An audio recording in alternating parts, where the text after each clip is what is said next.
بسم اللہ الرحمن الرحیم۔ زہیب وائس کے معزز خواتین و حضرات، السلام علیکم۔ یہ مجموعہ دنیا کے ان بہترین 63 سال کا ہے جو اس دنیا کے اندر سب سے بہترین گزرے۔ حضور پاک صلی اللہ علیہ وآلہ وسلم اپنے والد جناب عبداللہ کی وفات کے کچھ مہینوں بعد پیدا ہوئے۔ سب سے پہلے حضور صلی اللہ علیہ وسلم کو والدہ ماجدہ نے دودھ پلایا، پھر ابو لہب کی لونڈی صوبیہ نے غالباً پیدا ہونے کے 8ویں دن عرب کے دستور کے موافق دودھ پلانے والی بی بی حلیمہ سعدیہ ہیں،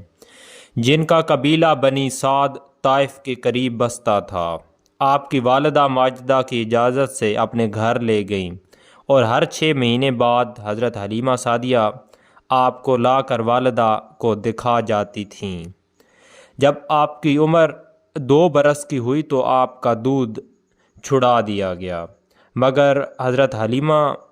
کو دودھ پلانے سے اور آپ کی برکتیں دیکھ کر بڑی محبت اور عقیدت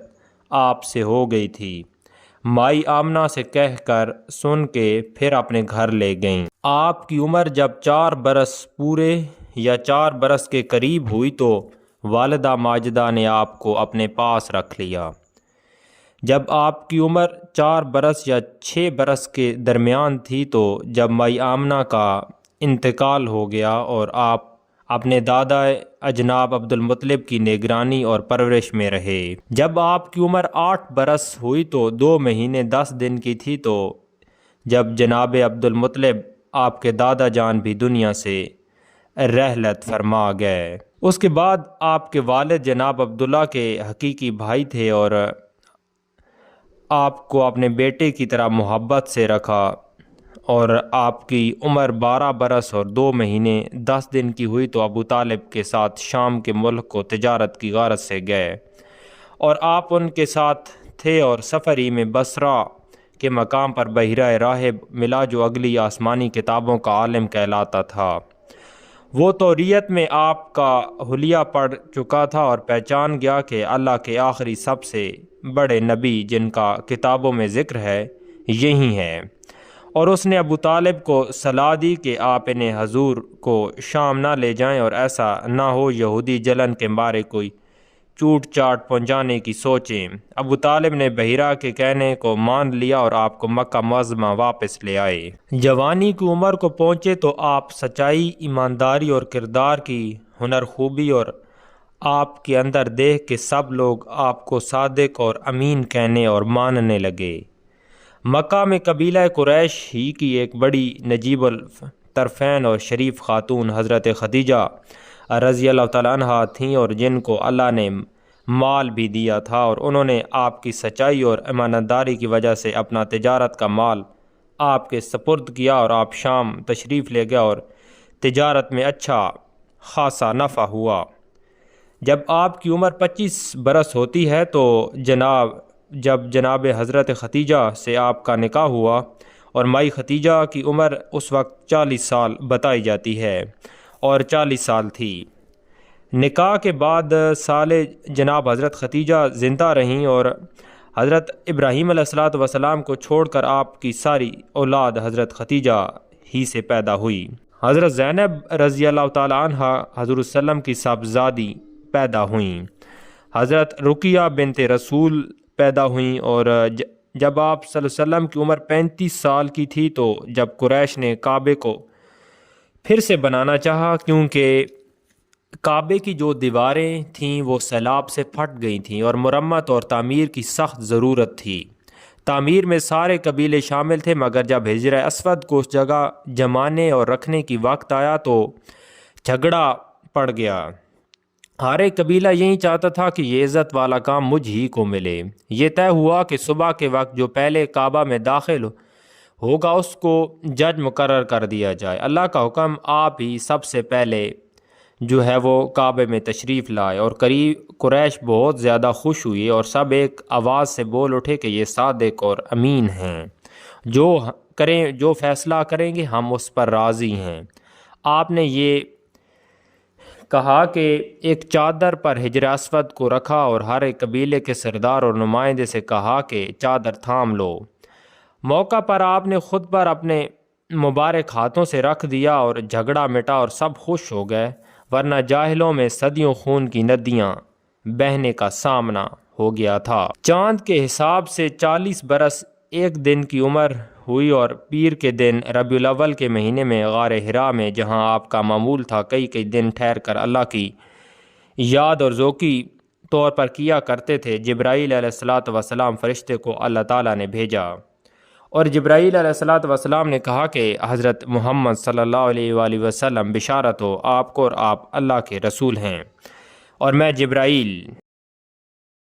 پہلی مرتبہ آنے کے بعد جبرائیل 6 مہینے نہیں آئے، مگر اس 6 مہینے میں آپ اچھے اور پورے سچے خواب دیکھا کرتے تھے۔ 6 مہینے گزرنے کے بعد رمضان کے مہینے میں پھر آئے، اور بسم اللہ الرحمن الرحیم کے بعد اقرا بسم ربک الذی خلق سے علم الانسان ما لم یعلم تک پڑھ کر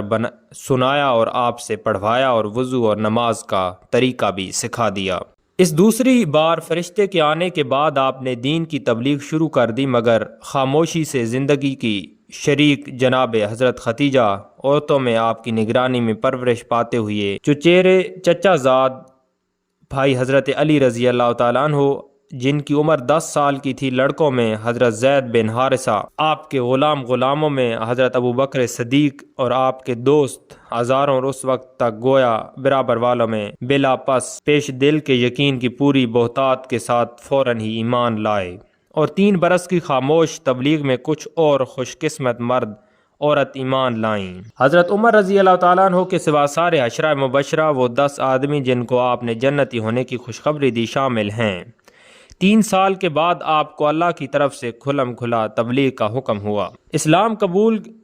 کرنے کی وجہ سے کافروں نے مسلمانوں کو بہت ستانا شروع کر دیا، تو آپ کی اجازت اور اس طرح اللہ تعالیٰ کی مرضی سے نبوت کے 5ویں سال 12 مرد اور 5 عورتوں نے حبشہ کو ہجرت کی، اور ان مہاجرین میں آپ کی صاحبزادی حضرت رقیہ، ان کے شوہر حضرت عثمان بھی تھے۔ یہ لوگ بندرگاہ شیبیہ سے جہاز پر حبشہ گئے، اور اللہ تعالیٰ کی شان انہی حضرت عثمان کی خلافت کے زمانے میں جو سب سے پہلا اسلامی جہاز بیڑا تیار ہوا، تو میں جدہ کو بندرگاہ قرار دیا گیا۔ 90 کی ہجرت حبشہ میں حضرت جعفر بن ابی طالب رضی اللہ تعالیٰ عنہ کی تقریر سن کر وہاں اس وقت کا جو بادشاہ تھا، لقب نجاشی تھا، مسلمان ہو گیا۔ نجاشی جو غالباً پہلے مسلم نجاشی کے بعد ہوا اور مسلمان ہو گیا تھا، اسی سال پہلے حضرت حمزہ رضی اللہ تعالیٰ عنہ اور حضور صلی اللہ علیہ وسلم کے چچا دودھ شریک بھائی ایمان لائے۔ ان کے 3 دن بعد حضرت عمر رضی اللہ تعالیٰ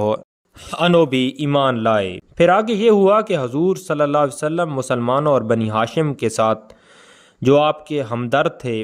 اگرچہ اسلام نہ لائے، اور قریش کو اتنی دشمنی ہو گئی کہ آپ آپس میں ایک اقرار نامہ تیار ہو گیا، اور بنی ہاشم اور بنی عبد المطلب کا بالکل بائیکاٹ کر دیا جائے۔ اور اس اقرار نامے کے بعد ابو لہب کے سوا جو دشمنوں کا دوست تھا، سارے بنی عبد المطلب اور بنی ہاشم مومن ہوں یا نہ ہوں، مال ابو طالب کے ایک پہاڑ کی گھاٹی میں گھیرے میں رہے، اور آنے جانے کا راستہ، کھانے پینے کا سامان سب بند تھا۔ اس کو شیب ابی طالب کی محصوری کہتے ہیں، اور اسی زمانے میں آپ نے 83 مرد اور 12 عورتوں کے دوسرے قافلے کو حبشہ ہجرت کرنے کی اجازت دی، اور انہیں مہاجرین میں یمن کے مسلمان شامل ہو گیا، اور جن میں حضرت ابو موسیٰ اشعری رضی اللہ تعالیٰ عنہ بھی اپنی قوم کے تھے۔ 3 سال یا 3 سال سے کچھ کم شعب ابی طالب کے گھیرے میں رہنے کے بعد اس اقرار نامے کو دیمکیں کھا گئیں، اور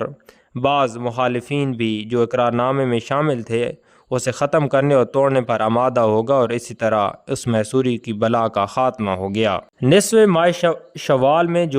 میں ابو طالب کا انتقال ہو گیا، اور 3 دن بعد جناب ام المومنین ختیجہ رضی اللہ تعالیٰ عنہ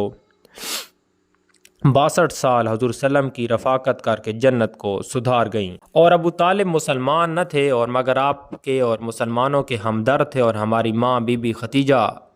ساری دنیا میں آپ کی سب سے پہلے تصدیق کرنے والی اور آپ کی سچی شریک زندگی اور آپ پر اپنا مال لٹا دینے والی بیوی تھیں، اور آپ کو دونوں کی جدائی کا غم ہوا، اور آپ کی وجہ سے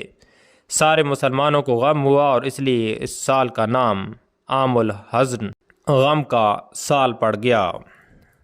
اسی زمانے میں آپ طائف تبلیغ اسلام کے لیے تشریف لے گیا اور حضرت زید بن حارثہ ساتھ تھے۔ شوال 10 ہجری کا مہینہ تھا اور طائف والوں نے بہت ستایا، اور 1 مہینہ بعد آپ وہاں سے لوٹے ہو تو اس حال میں کہ پائے مبارک زخمی اور ٹخنوں تک لہو لہان تھے۔ باوجود ستائے جانے اور زخم پہنچائے جانے کہ آپ نے طائف والوں کے حق میں دعائے خیر فرمائی، اور اسی سال 10 میں ام المومنین حضرت سودا رضی اللہ تعالیٰ عنہ آپ کے نکاح میں آئیں۔ مدینہ کے 6 آدمی حج کے زمانہ میں مکہ مکرمہ آئے اور اسلام قبول کیا، اور حضرت عائشہ صدیقہ سے آپ کا نکاح ہوا۔ نبوت کے موسم حج میں یثرب کے 12 آدمی ایمان لائے اور احکام خاص پر بیعت کی، اور تعلیم اسلام کے لیے حضور نے حضرت معصب بن عمیر کو ان کے ساتھ کر دیا، اور اس بیعت کو بیعت عقبہ اولا کہتے ہیں۔